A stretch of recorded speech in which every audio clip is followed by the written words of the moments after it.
Welcome back to another episode of Chaz Calenda, Attorney at Law, here on the Coalition Radio Network. It's Wednesday night. That means we're here for another episode to talk about all the pressing issues we have here in the state of Rhode Island and throughout the United States, which reach us all on a legal and national level. Tonight, we're going to be looking at what happened recently, actually last night, in the state of Rhode Island, the vigorous debate that happened on the floors of the State House to discuss whether or not the governor should continue his executive orders and state of emergency that have been in place for nearly 2 years. The State House, the House of Representatives, the Senate, they invited public comment from anybody who could find the time to get their voices heard about whether or not they believe the governor should, at this point, be given the authority by the General Assembly to continue the state of emergency and his executive orders that accompany it. And boy, was there some outrage coming from that room last night. And we wouldn't know about it if it weren't for one particular individual. That would be, of course, Coalition Radio Network host and station management Pat Ford, who was there to cover the explosive commentary and back and forth that was going on in that room last night. I believe he may have been one of the only, if not the only, media presence in the room that night, filming and covering the actual event, which is shocking to me considering this is a topic of great public interest here in the state of Rhode Island. But Pat, from the bottom of my heart, as a open government transparency advocate here, I thank you for covering that and covering the reactions of our elected representatives in that room and the people who decided to show up and make their voices heard and reporting on it and filming it, so we the people who elected these representatives could see what was going on in that room. So from the bottom of my heart, thank you very much for being a responsible and thorough journalist that you are. Listen, I love what I do. I hope it comes through and it conveys itself. I'm the luckiest guy alive. Thanks to Keyshawn, we have no echoes, right? Lou Gehrig. But I am the luckiest guy alive. I feel like, and this is me talking to you because it's just us, right? I feel like I've been training for this for 20 years. Like everybody in that room last night, I was an activist. I understand the frustration of folks not getting feedback, not being able to engage with their elected leaders. When you go to these meetings, as great as last night was, to a sense, you feel like you're almost talking into an echo chamber. Except last night was a little different, and I'll explain that in a second. But, we've known for a while that we have no accountability from our public officials. We've known for a while that for them, Rhode Island is their own little private Idaho. We've known for a while that they are the true 1%, that they have, other than hopefully a limited amount of their family members getting ill, and hopefully not feeling that type of medical tragedy, because we want all Rhode Island, we pray for all Rhode Islanders to somehow avoid this illness in any way possible. But when it comes to their lifestyle, there have been no salary cutbacks. There have been no wage cuts. There have been no real impingements on the quality of their day-to-day life. In fact, many work from home. And while I've gotten to know in this job and as an activist a lot of the regular folks who run state government, and almost to every one of them, they're wonderful people. Our leaders live a life that I sometimes amusingly refer to, but in the depths of my dark heart, I believe, in a way that's not unlike the Russian apparatchiks, the bureaucrats of Brezhnev-era Soviet Union. They've got astonishingly good benefits. They've got a limited work week. There isn't a great deal of accountability. There doesn't seem to be any limits on salaries. A lot of these folks are making salaries that are 40 to 50% higher than they would for the same job in the dreaded private sector. Yet at the same time, the overall performance of government is atrocious. Now, again, I spent last night and today in the deepest, darkest depths of what we call Halitosis Hall. And when I call it Halitosis Hall, a guy named Rudy Cheeks, of the Philippe and Jorge comedy team, who are writers and still are writers of some renown, invented nicknames and titles that I could never be that creative. So I always give credit to Rudy Cheeks for this, but it is truly Halitosis Hall. And the Capitol Police, who are so helpful to people like me, the AV people who go out of their ways to make sure that folks like me, when we show up, all right, can actually get our job done. The rank and file that work in that building are great people. But it's that executive set who rule indiscriminately for their own private profit. Yes, I said it. For their own benefit. Many of whom are attorneys whose law practices, as you know better than anyone, are enhanced by their position. We have a champagne budget and we have terrible results. People call me negative for that. I believe I'm just stating the facts. Our school systems suck. And when I'm accused of potentially being racist because I want to end public education, yep, I said it, end public education. People say to me, well, what about gender equity? What about racial equity? What about what's going to happen to our children in the inner cities? And I say that's exactly why we need to end public education, because for them, it's terrible. There is no equity. The results are horrific. We are not preparing our children for the real world, never mind the greater world. If you look at the results of our public schools here in Rhode Island and where our kids are in comparison to other states, the facts bear your argument out. So when I rant and rave about that, sorry, but not sorry. And if that's offensive to people, oh well. And it's symptomatic of virtually every aspect of public life in Rhode Island. A lot of people are making a lot of money, quote unquote, helping the poor and running the state. I just regret that I didn't think of it. All right, what does that have in regards to last night? The power in that room. I've been in room 35 a whole lot of times. Room 35. And by the way, folks, the reason I don't stream from room 35 because it's in the basement. All right, you're just not going to get a clear digital signal. So I tape and we put it out afterwards. We spend hours trying to do clips to give you not only the big picture, but salient information. But there was power. People were preaching. People were testifying. Last night, hundreds of Rhode Islanders took the time to show up, call in, and essentially say no mas. No mas, no more.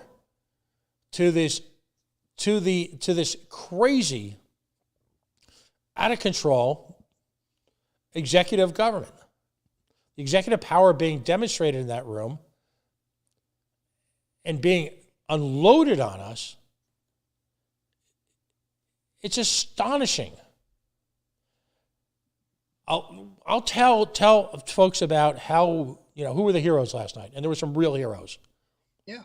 Names that we'll never know, and names that you should know, and names you do know. But I want to read something, and I know this is, reading people to people is sort of death. But I had an opportunity to question the governor the other day, and I want to read this for the record. It's only 3 paragraphs, so bear with me. And this is my question to Governor McKee. Citizens enact constitutions specifically to protect the citizenry against the governmental abuse of powers not formally accorded to the state, and to maintain a series of checks and balances between the three branches of government: executive, legislative, and judicial. Now, in Rhode Island, while the Constitution is silent on the use of executive orders, poorly worded statutes have allowed the state of Rhode Island to be ruled under unchecked executive power for nearly 2 years. There's something called the non-delegation doctrine, which is under separation of powers, a critical concept in Rhode Island that a generation before us fought exhaustively for years. The non-delegation doctrine under the separation of powers requires that there be sufficient safeguards against administrative use of said delegated powers. And an example of that I cited is the Rhode Island Department of Health, which continues to use arbitrary, ever-changing regulations in acting as an unelected yet fully weaponized body of government. So my question to the governor was this: why would citizens continue to support Rhode Island government when you're in administration in conjunction with a General Assembly that has clearly abdicated its duty of legislative oversight of the executive branch, has simply chosen to ignore the civil liberties of thousands who have said enough? It's time to learn to live with COVID, not have either COVID, right? Hey, is that a term? It's gonna be. It's gonna be government. Let's take a vote. Who rules that is officially a term? Everyone raise your eyes. Yay. Yay. Either government control their lives. Enough. And that was what you heard from a lot of regular folks. Now, in that room, if you're a regular denizen of Halitosis Hall, as am I, and you go down into the deep basement of Mortar, as often do I, listen, my Wi-Fi picks up right away. I know where the snack machine is, and I know where bathrooms are on 3 floors. For a middle-aged guy, that's pretty much everything. All right? All right? And yes, you should see me before I have that Snickers bar. All right? So, and the damn, anyway. What wasn't heard last night was the voices of people like me, for whom dulcet tones are familiar, astonishingly enough. But it was the every man and every woman who called, who were articulate, on point, consistent, and right, and pissed. You know, Chaz, you and I live in this bubble, I call. You've heard me refer to this before. You and I live in this bubble. And we sometimes forget that there are hundreds of thousands of Rhode Islanders who, like us, quite frankly, are working crazy hours. They've got young children, a lot of responsibilities, for whom, and I say this with profound respect, for whom day-to-day life is really a question of a survival. One more day. And they don't have the time or the luxury to be as involved as, say, folks like you and I have found ourselves. So it is our duty, our responsibility to represent them in any way we can. Not represent us, but represent the greater them. I think some of us do a fairly good job of it. But what happened last night was like a dam broke. An absolute dam broke. A gusher of emotion and frustration and pain and exhaustion. And it's out there. A lot of us were starting to give up a little bit. Sure. We remain convinced that people felt strongly about it. I don't think we realized how strongly people felt. I don't think we do. Do you think that the representatives in that room were feeling that pushback that you're referring to, that dam breaking? Shaken to their core. Shaken to their core. All right. The only token opposition to that was Teresa Tanzi, who continued to try to put Blake Filippi on the hot seat as to the relevance of the conversation he was having. The two legislative superstars, as I felt last night, all right, There were two of them. The most obvious, of course, was Blake Filippi. Mm-hmm. Now, anyone who's ever had the opportunity to speak with Blake in person, or perhaps seen him remotely, perhaps seen him interviewed, first of all, don't underestimate the legal brilliance of Blake Filippi. Blake Filippi served on the board of something called the 10th Amendment Center, which is an internationally recognized organization that talks about the 10th Amendment, which is, of course, focused largely on state powers. And, so he's extremely articulate. He knows the material cold. He's a gentleman who's practiced law at a very high level. And it shows. And quite frankly, I think the word I used when we spoke briefly this afternoon was he was parrying with her. A better word would be toying. All right? Because in the Battle of Wits last night, Teresa Tanzi entered the field of warfare dangerously unarmed. Right? Wow. It was watching her try to speak and to debate Blake Filippi was sort of like the legislative equivalent of a driver's ed film, where you find yourself in the passenger seat watching the wall approach, seeing oblivion on the horizon, yet oddly fascinated and unable to move or avert your gaze. Right?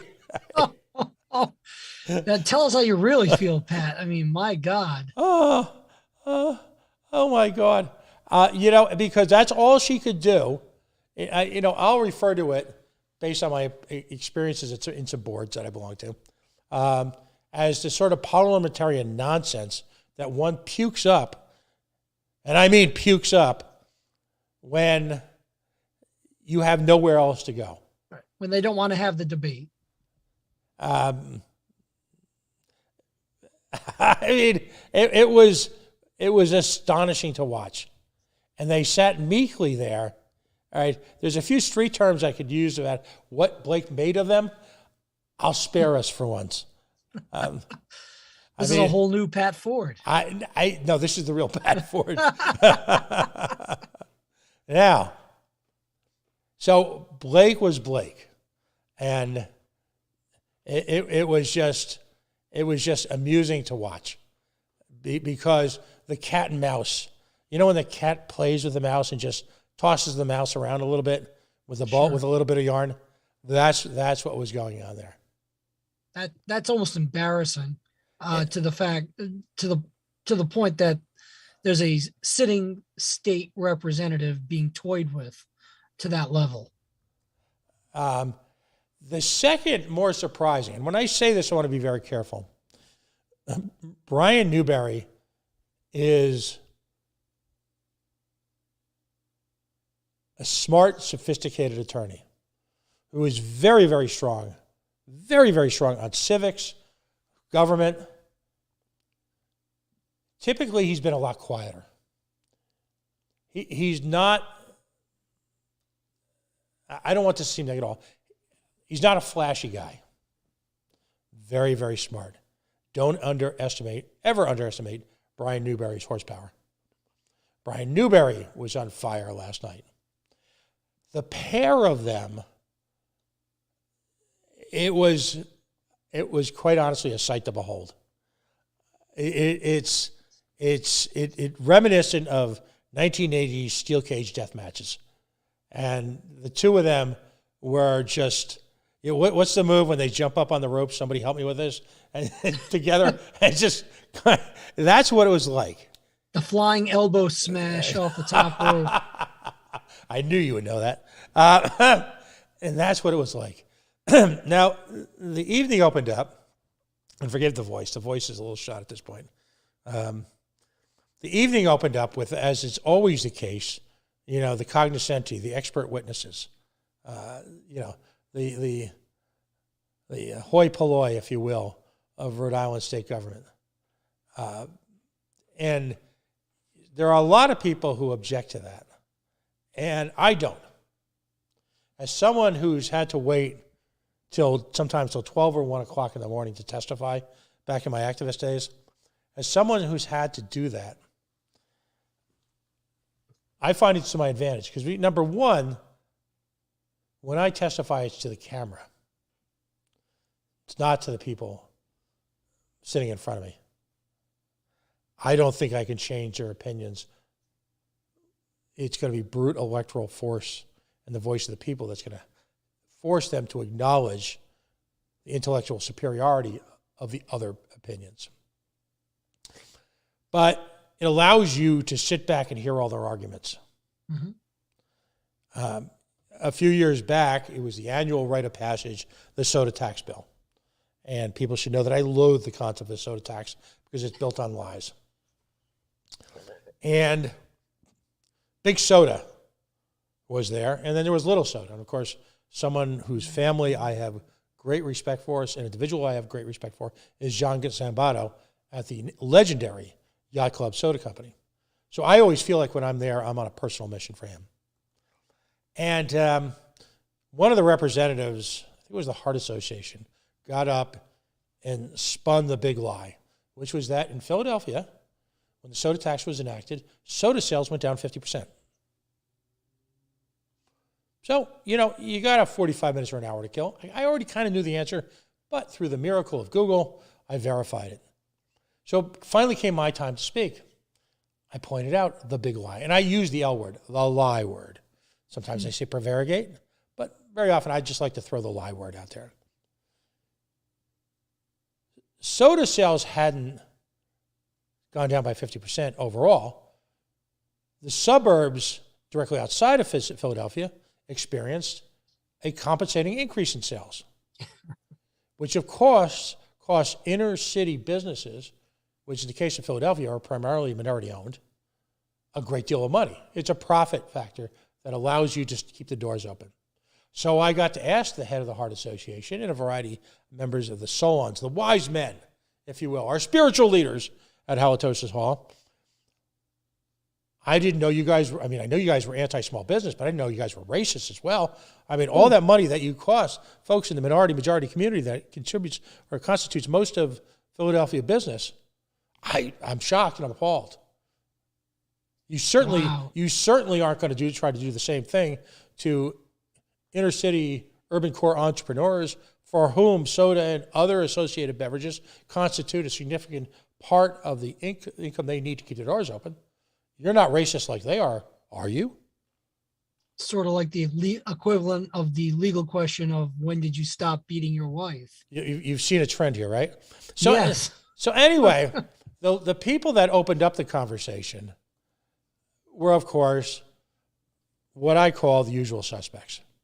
And Angelica Infante Green was there, the head of the school department. Now, again, I'm around these people to we all get along. We're friendly, polite.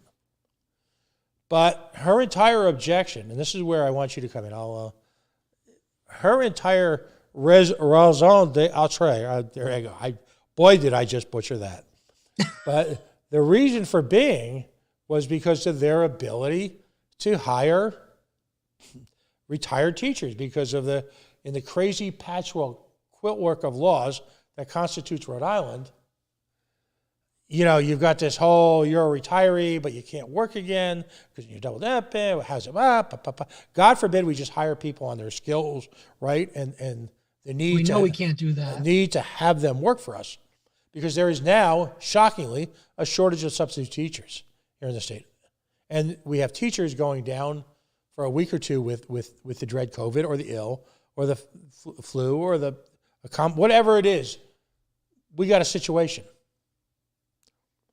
So that's the reason why you suspend civil liberties in the state and radically redraw the relationship between the executive and the legislative branch, right? Doesn't that seem... Now, my question to you, Counselor,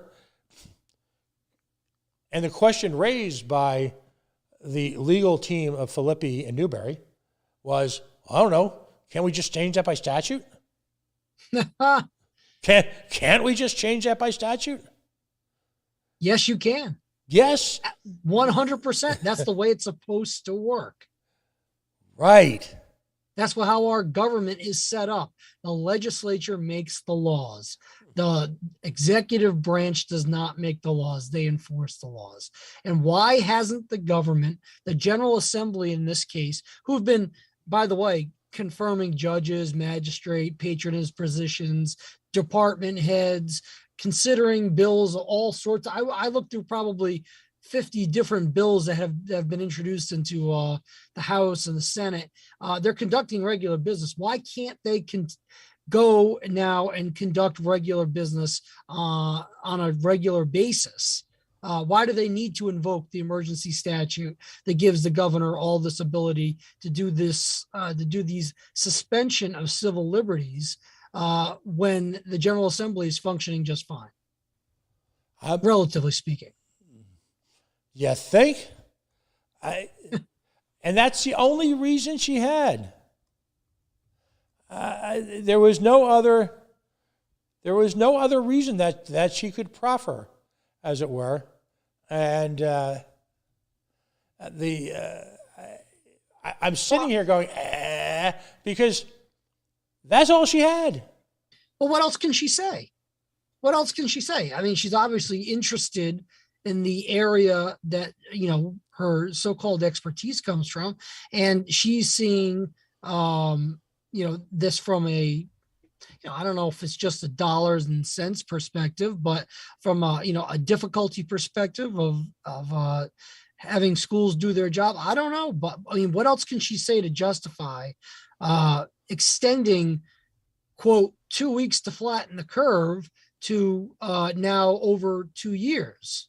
I don't know. I don't know what else she could say. I mean, she's got to say something that's fair, somewhat cogent, but I don't know that she ever even made that point. No. And because there is no point to be made. They just have nothing to say.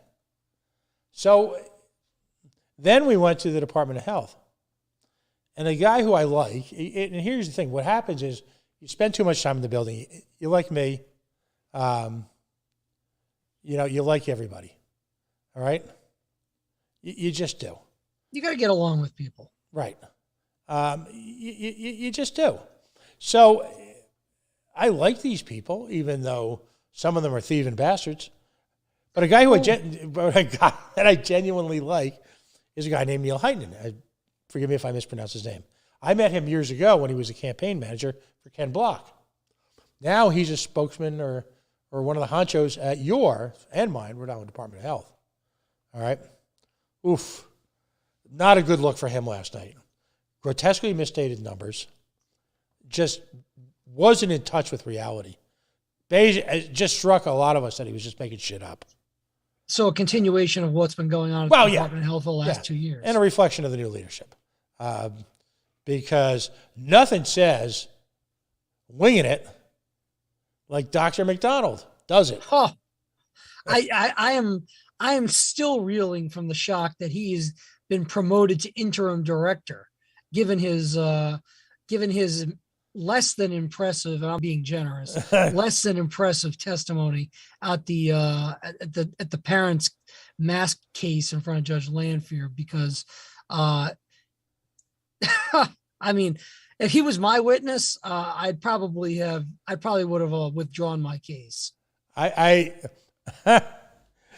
think we referred to it during last week's stellar questioning by your representative of the Coalition Radio Network at the governor's press conference, introducing him as the titular head of your Rhode Island Department of Health, as just off the lying tour of 2021. Fresh from his appearance in lying in Superior Court, you've got Jim McDonald, the clown prince of the Rhode Island Department of Health.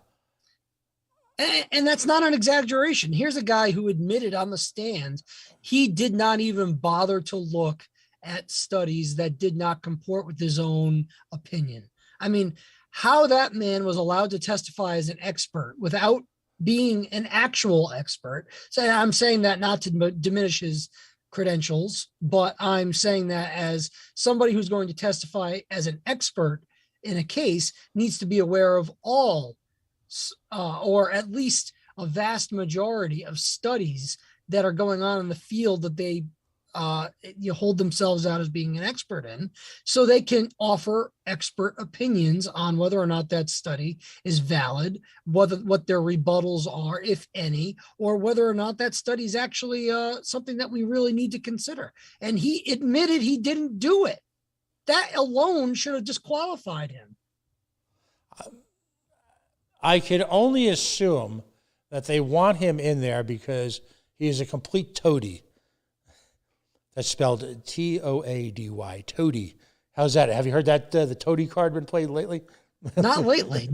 I'll give you that one. That was a good one. How would you define toady? I would say as someone who's obsequious in his utter adulation of someone in power whose willingness to be a coat hanger, there's a 1950s term for you, a coat hanger for said politician, is only obscured by his blatant desire to somehow be meaningful.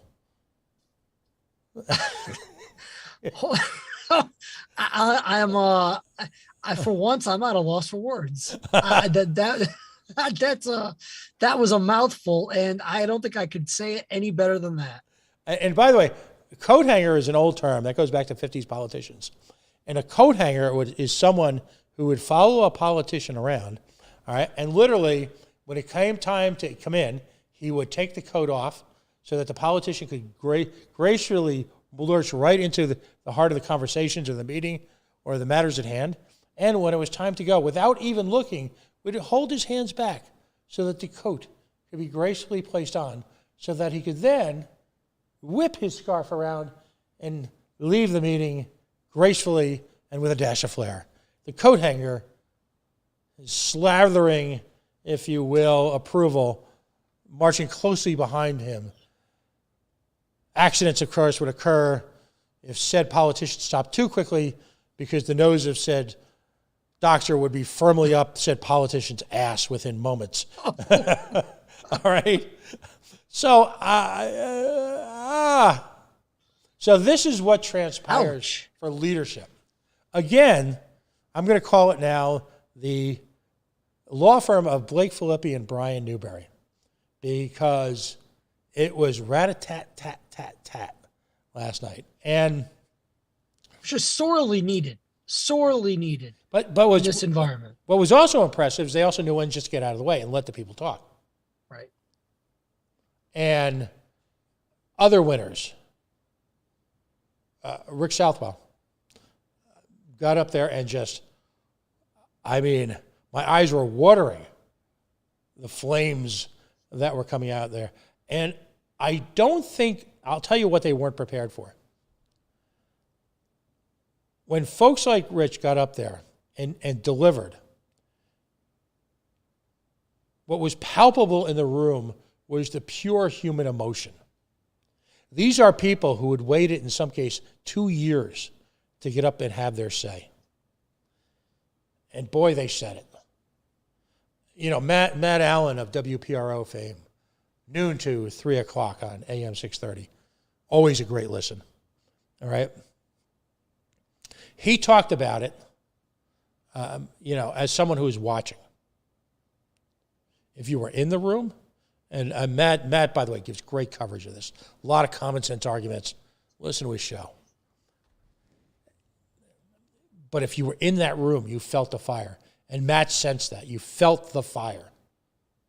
These are people who have suffered with their children, who sat in a courtroom at their own expense, by the way, their own personal expense. And if you get a chance, at some point we'll list the page up on the coalition where you can donate to their cause. Send them a few bucks. It's not just the money; it's the moral support that indicates when you send them a few bucks at their own expense. At the evidence that they brought to the table, Judge Lanphier, I will repeat, found that irreparable harm has in fact occurred in the case of Rhode Island children. In most of these cases, and please tell me if I'm wrong, but in most of these cases, it is either the relative position of the plaintiff, it is technicalities that exist in the law that may prevent individuals or cases from being sued. It may be the relationship between how vague the laws are with regard to executive powers. This is what's croaking, from my uninformed perspective, a lot of these mass lawsuits. Is that a fair statement? And how would you build on that legally? Absolutely, that is a fair statement, because I think one of the part of your question that you posed to the governor the other night that I don't recall seeing a answer to, but was exactly that. Is some of this is the result of poorly worded statutes, vaguely worded statutes, which don't really rein in any sort of abuse that could take place. And the General Assembly has the opportunity to do that. They have the opportunity to do that if they're listening to their constituents and not their special interest groups. And quite frankly, the missing party, I don't know if missing is the right word, but the party that could be doing something about it if the General Assembly continues to sit around and do nothing about it, the Attorney General has not only not done anything about it, he's actively fought against it. And I think you're right, Pat, when you talk about people, in some cases, having 2 years of pent up frustration, hurt, anger, the feeling that they're not being heard. I experience this on a daily basis. People have been calling me since the state of emergency was declared by Governor Raimondo in March of 2020 about these exact same issues. The restrictions, the onerous business restrictions, the onerous restrictions in schools. And they have tried calling their representatives and their senators to no avail. They have tried calling the Attorney General to no avail. They have tried calling the governor's office to no avail. No one is listening to them. They're going to their school committees. Their school committees are shutting them out. They're having people arrested. Because they're not wearing masks at a school committee, or because they get a little too rambunctious, a little too loud at a school committee meeting. This last night is, I believe, hopefully the culmination of the tide potentially turning on this subject, because to me, I've seen it cut across partisan lines. I've cut it. This is not an issue necessarily from the people's perspective that they're looking at from a partisan perspective. They're looking at it as far as, this has hurt my kids. And when you mess with my kids, you're messing with me. And you know what? I don't really care if I voted for you in the past or if I voted for your party in the past. You know, you're not listening to me, and that's just not going to fly with me. And I'm going to let you have it at this point. And we got the old saying, throw the bums out. You know what? That to me sounds like we're inching closer and closer to that with every day that goes by, that the government has been less than receptive to their constituents. Another superhero, as far as last night goes, a name you might not know, is a woman by the name of Lori Gaddis Barrett. I know Lori, and I think quite highly of her. Yes. She is turning out to be a phenomenon. Her organizational skills, her ability to give the encouragement, the support to people who need, who are looking for a voice. A lot of folks aren't comfortable in that environment. Personally, I'm working on the shyness thing too. It's a problem, and I gotta see if I can become a little bit more outgoing. But Lori just, first of all, she makes the phone calls. Listen, if you want a great forum to call during the day, when coalition shows aren't on, by the way, again, she'll call Maddie Allen. She puts the word out there. She gets people engaged, understanding that the battles that we need to have happen are going to take place at the school board level, the town council level, and meetings like last night. Understanding that the school board battles and the town council battles are just as, if not more important. Because as you're aware, so much of this policy is set at a local level. Yes. So where you're going to, and quite frankly, a lot of self-interested folks have reigned supreme. Now, I'm not knocking all the people. There's a lot of people who do yeoman's work, on these boards. Being on these boards is no treat. You're making decisions that by definition people are going to disagree with. You're going to be villainized in some cases. You're going to be a source of controversy. And you're also going to engage in long hours. You just are. And, so there's a lot of well-meaning, hardworking people. But there's also a lot of people who are overtly attempting to hijack and have hijacked those school boards. All right? And it's unfortunate because what happens is that's where, quite frankly, a lot of the sausage gets made. All right, a lot of the sausage gets made. And let's talk about school boards like Barrington. Let's talk about the Barrington 3 for just a second. Got a couple things coming up. Let's talk about them next week. But in the case of the Barrington 3, you had a school board arbitrarily set on their own a vaccine mandate. And 3 women have decided not to comply and have ultimately lost their jobs because of it. Now, there is some due process going on. Then we'll talk about next week. But that organization, in and of itself, decided that they were going to interfere with the lives of their teachers. None of these regulations were in place when their employment contract started for that year. And it's based really on no science. And these are 3 exceptional teachers, well documented. They made the decision. There's a guy on that board by the name of Patrick McCran. I hope I got the name right. Originally on board with the vaccine mandate. Had the cojones, the balls, to say, you know what? When push came to shove as far as the teachers, I'm going to vote a different way. I see things differently. I've had conversations with people. I've done research. I feel this is wrong. And I'm putting words in his mouth to a degree. I'll let him at some point, when this is all over, I'm going to ask him to go on the record. But that's my takeaway. Those are the type of small-town heroes, forgive me, I won't break into I need a hero, right? But those are the type of people on a town-by-town basis that do the really hard work and are willing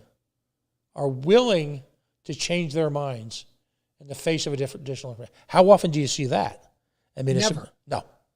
Never, ever. And I saw the video of the termination hearing from the Barrington Town Council, and I saw his consternation with what was about to be done, which was preordained in that hearing. But I saw him struggling with that decision, and I respect people who can say, you know what, yeah, I did vote for that policy originally, but I have done my own internal searching, my own soul searching to determine whether or not what we're doing here is right.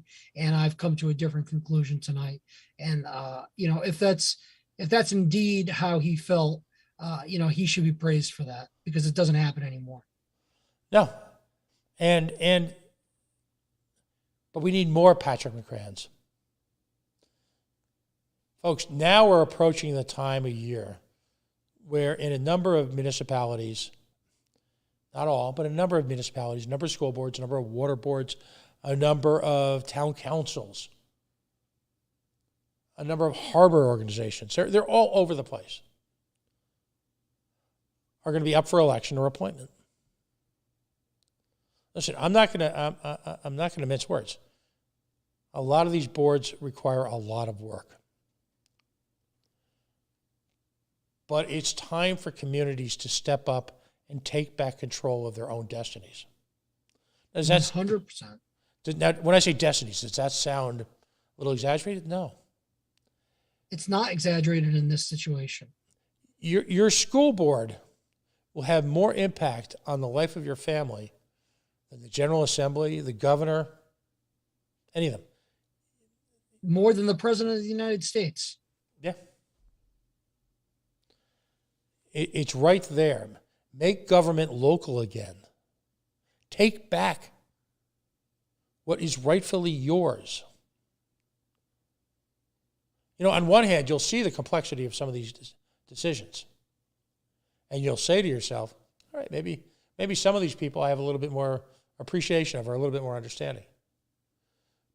But at the same point, we can't just complain anymore. And that's been the biggest problem in my view of Rhode Island in recent history, is that you have a lot of people who feel the same way that you're talking about, that I'm talking about tonight, Pat. That I have taken to social media or whatever platform that they may have and complain. They said we need to change things. Things in Rhode Island are not working for me, but have not been willing to step up and do what needs to be done to make that change. Take back their government. Take back the we the people part of our government. And I think what we're seeing now, with the help of people like Lori, like we were talking about before, we're seeing now is a mobilized and organized effort to help people who ordinarily would not want to be involved in this for various reasons. Personal, they're time consuming, they're difficult, like you were talking about. But we're seeing people saying, listen, if I can't do anything, I can't change anything by simply complaining. I got to do something about it. And that's the reason I'm running for Attorney General, Pat. It's the reason why a lot of people are running for the positions that they're running for, is because the last 2 years, they have seen it. They have seen enough. And I am hopeful, not just for myself. I'm hopeful for the state, because the state needs it. The state needs an enema from its political governance. It needs an enema, and it hopefully gets one, because there is no political accountability. There is none. There are no meaningful checks and balances on our government, because they do not fear we the people. They do not fear their loss of power, because they haven't lost their power and they haven't lost their power in over 80 years. So, the only way they're going to change is if there is this groundswell of people willing to step up and challenge them in a way that was coherent, in a way that was fact driven, in a way that was heart wrenching. I would argue, like it was last night. Right. Put these people in an uncomfortable position to have to make this decision of, are we going to listen to you, our constituents, or are we simply going to continue our unchecked power over you without caring about what your input is? And I don't think there are going to be many people who are going to stand for that much longer. No, it's time. There's this great moment. There's a movie called The Blind Side. There's a great moment in it. And this is the movie where, the young man who comes from a difficult background, a young man, a black young man, African-American, and he goes to live in a White House, and he plays at a really nice school, and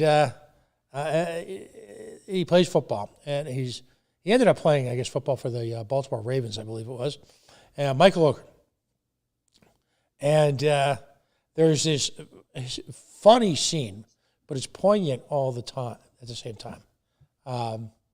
And the quote is, what's happening in the game is that Michael is a giant, but he's a gentle giant. And all of a sudden, a statement that his adopted mom and the coach say to him about protecting his family that just turns on that just turns on that fierce protective instinct. And literally someone who is torturing him on the football field, he blocks him out of the stadium. And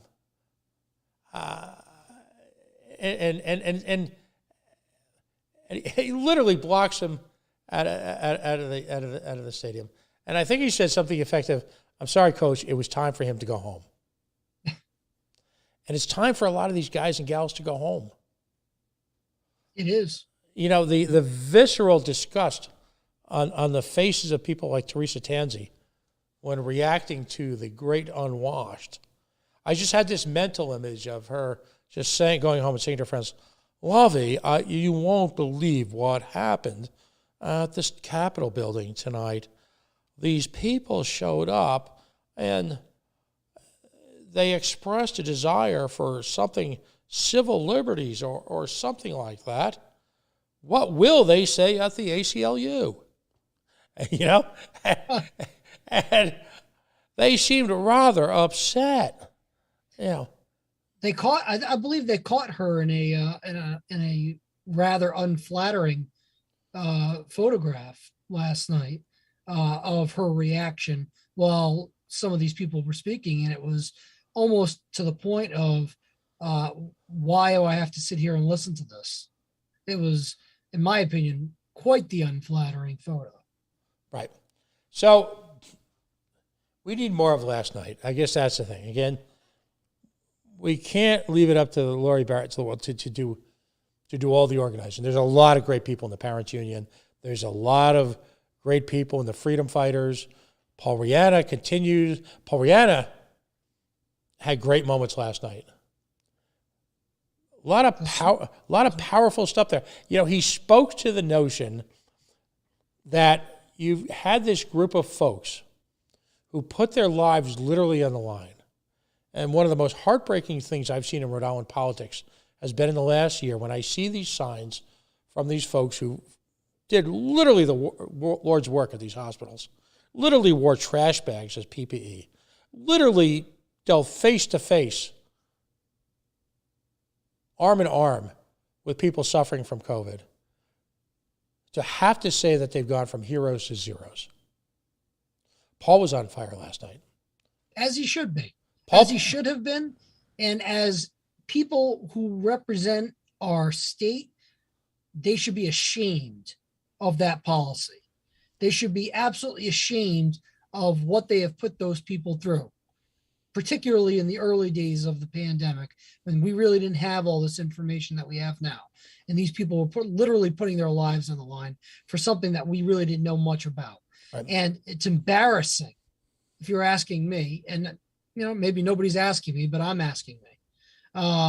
But it's embarrassing that not none, but the vast majority of our state representatives and state senators decided that we're gonna let the Department of Health do this. We're gonna let the governor do this, and it's even more embarrassing that we have a federal judge who's upholding that all along the way. A federal judge, by the way, who was a lifelong public defender, who used to, to my knowledge, not to my knowledge, it is to my knowledge, my personal knowledge, used to stick up for people's constitutional rights. Used to stick up for people's civil liberties.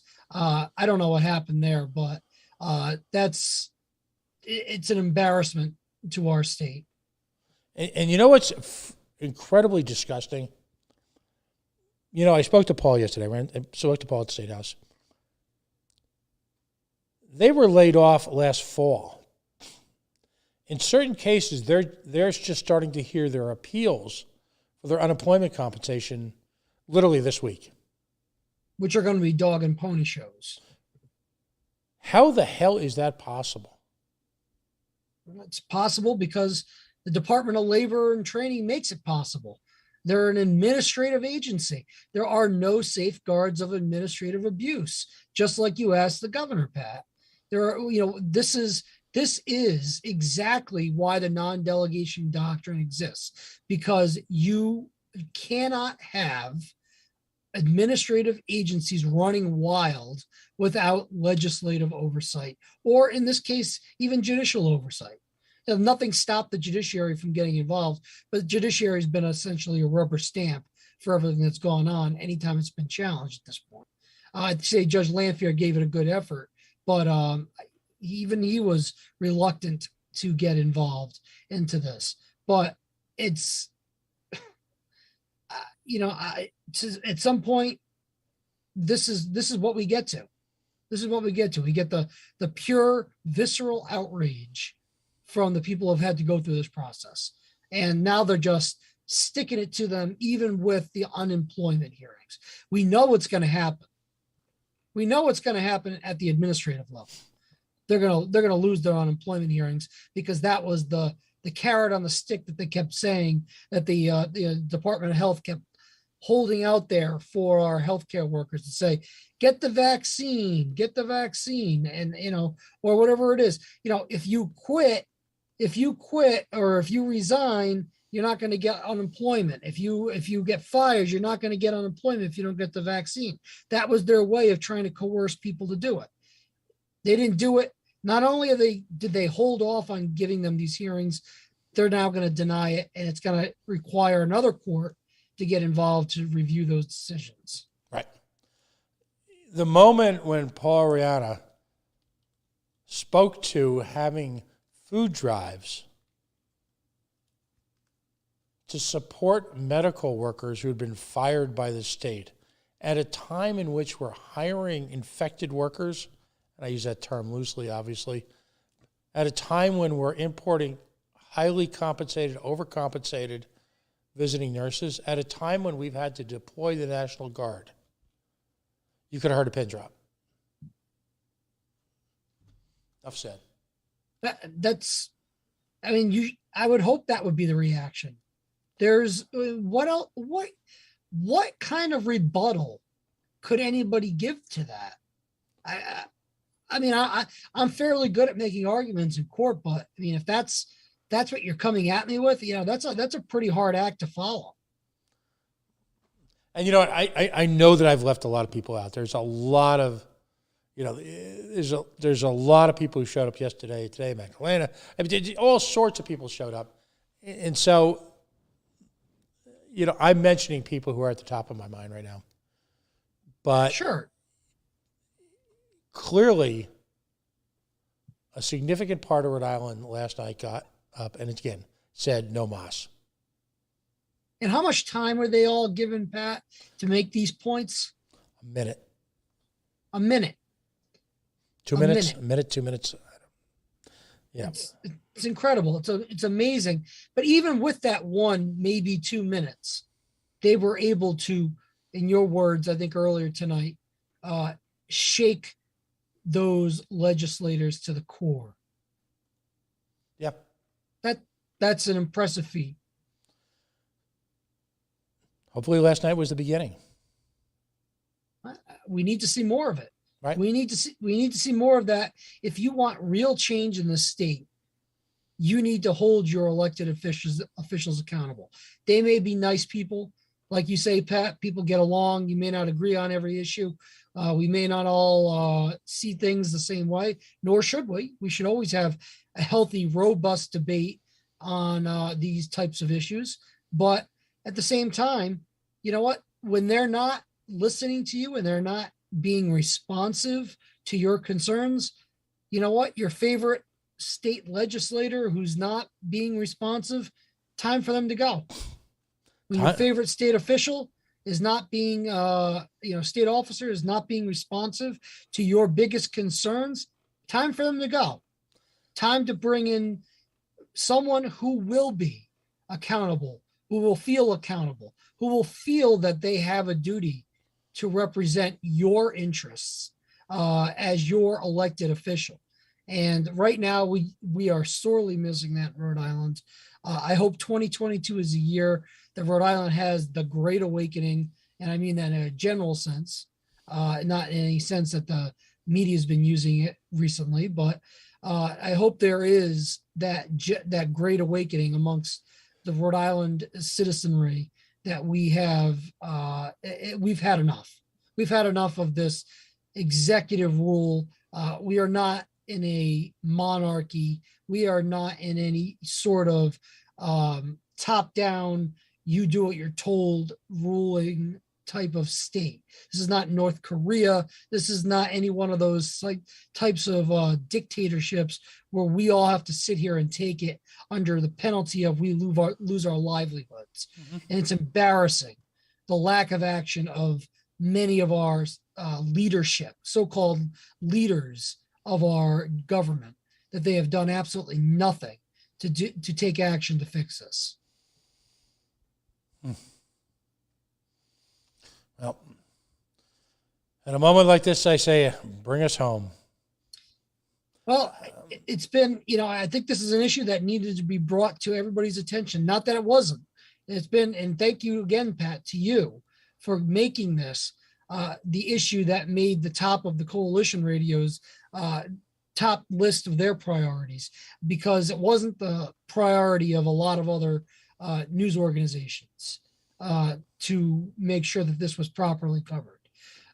So it really brought an inside perspective to the regular folks who couldn't take the time out of their, who weren't able to, for very valid reasons, weren't able to call in or write in or give in-person testimony. This really brought an inside perspective to that, and I think people needed to see it. And I think you did a great service to the people of Rhode Island by covering this. And I truly thank you as somebody who was very supportive of having as transparent a government as possible. So I'm glad we could cover this topic on Chaz Calenda, Attorney at Law, episode 26, We the People. And I hope we the people will continue to try to hold our elected officials accountable. If I could throw in one shameless plug here. Of course. If people listen to this week, if you could, we have to get back to work on blowing up our social media. So as a favor, if you haven't liked our page, it's facebook.com/The Coalition Radio. If you go to my page, Pat Ford or ours, you'll see our link tree. And, we've got a YouTube page that I would ask you to take a moment, to follow. Follow us on Twitter at Coalition_radio. I apologize. In Twitter, I can't follow people back right now because I like to follow. I have thousands of people, and I guess I'm at my limit. But I will try to follow all my folks who follow us. It's critically important to us, and I'll say why. We don't have the budget of the big networks. And I went off a little bit yesterday, Chaz. I think you saw my post on my frustration on the lack of coverage. I want to point out to folks something interesting, a little trivia here that people may not be aware of. The reason why you have an NBC and a CBS and an ABC on television is largely the companies that started those networks were granted the use of our airwaves. The airwaves belong to the public. They don't belong to a corporation. They are licensed. And the value of these airwaves, obviously, as technology has blown up, are priceless. Despite the fact that there historically was a tacit agreement that these networks would provide news coverage, they failed to. Both at any level, on a local level or a national level. And yet they reap billions, untold billions. Well, that's not going to change anytime soon. So the one thing that you can do to help independent media is it'd be great if you bought a T-shirt. It'd be great, and please, by the way, let me just make this case. This is actually very important to us. Dave LeVake from Brood Awakenings has provided a home for virtually everyone in what I'll call the liberty community.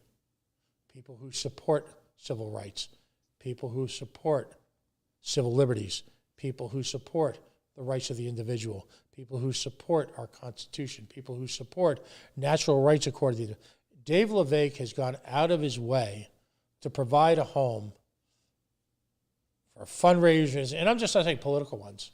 You know, one of the nicest fundraisers I attended was something called Hope for Haiti at one of Dave's locations. Yacht Club Soda is a sponsor here. Greatest soda in the world. For that alone, you should buy the damn soda. Don't buy the refinery soda. But that family does amazing things for the community.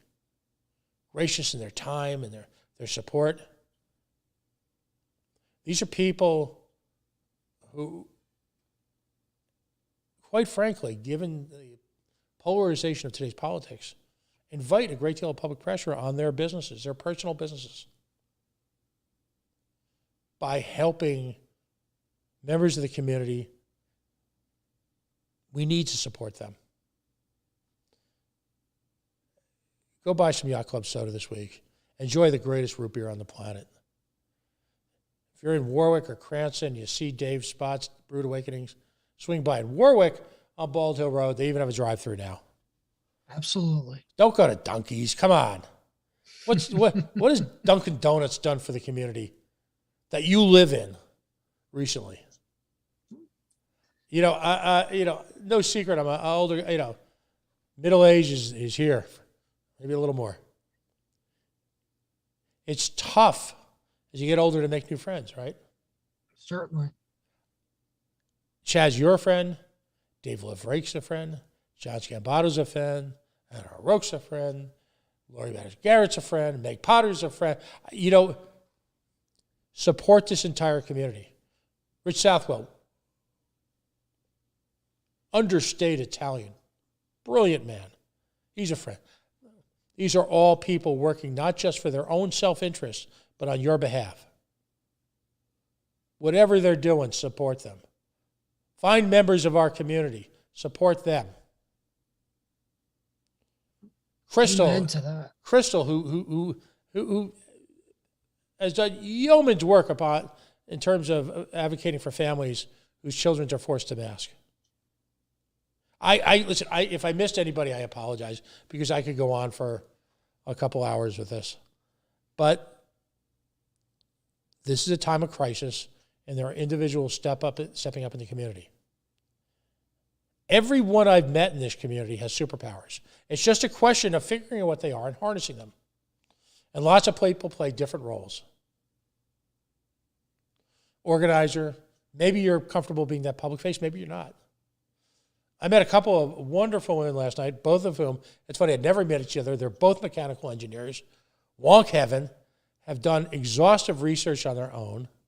By the way, last night, just as an aside, I had the spectacle of seeing a State House representative question the work integrity of a mechanical engineer who has a PhD from the University of Massachusetts. Are you kidding me?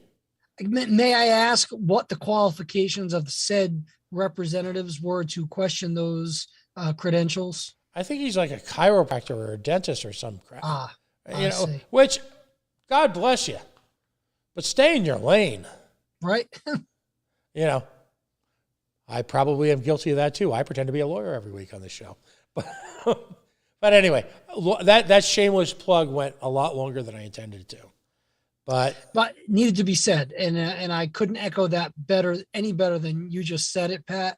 These people need to be supported, and I absolutely advocate supporting the independent journalism that you're doing here on the Coalition Radio Network. I've bought myself a Coalition hoodie. I bought myself the infamous Buddy Cianci t-shirt. I wear them proudly. I just not only show support for the Coalition Radio Network, but also its interesting sense of humor Their excellent, interesting sense of humor that they represent. So we need more independent journalism to be supported here in Rhode Island, because we really have very little of it. So once again, Pat, I thank you for what you're doing here. I thank the people that you mentioned for going out of their way and taking their time, their valuable time, in helping us achieve what needs to be done in this state, which is wholesale change, wholesale accountability on a statewide and local level. And with that, we are coming to the end of the show tonight. Going to do my shameless plug, which will be somewhat shorter than yours, but my shameless plug is, as all of you already know, I'm running to be the next Attorney General of the state of Rhode Island. I'm running to replace our non-responsive, no-show Peter Nerona as our Attorney General, who will be your advocate, to make sure that your rights and liberties are protected under our state law and our state constitution. You can find out more about me not only by watching us here at Chaz Calenda, Attorney at Law on the Coalition Radio Network. You can find out more about me on my website, my campaign website, Chas, CHAS, 4AG.com. You can also go on my Twitter page at Charles Calenda.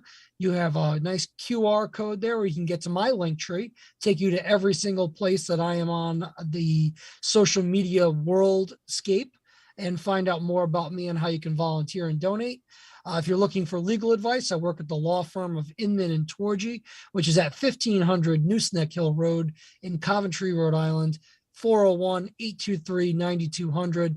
As we talk about all the time, I do various areas of law, and I'm always willing to give a free consultation on the areas when you give me a call. So I always appreciate all of you tuning in, giving us a view, and checking me out and figuring out whether or not I can be that person that can make the change in the Attorney General's office coming up in November of 2022 to be your next Attorney General, and listening to our interesting and much needed banter back and forth to bring topics of great public concern to the forefront here in Rhode Island.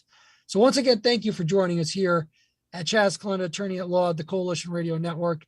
And I hope to see you again on our next episode. Pat, thank you as always for joining us and for your commentary tonight.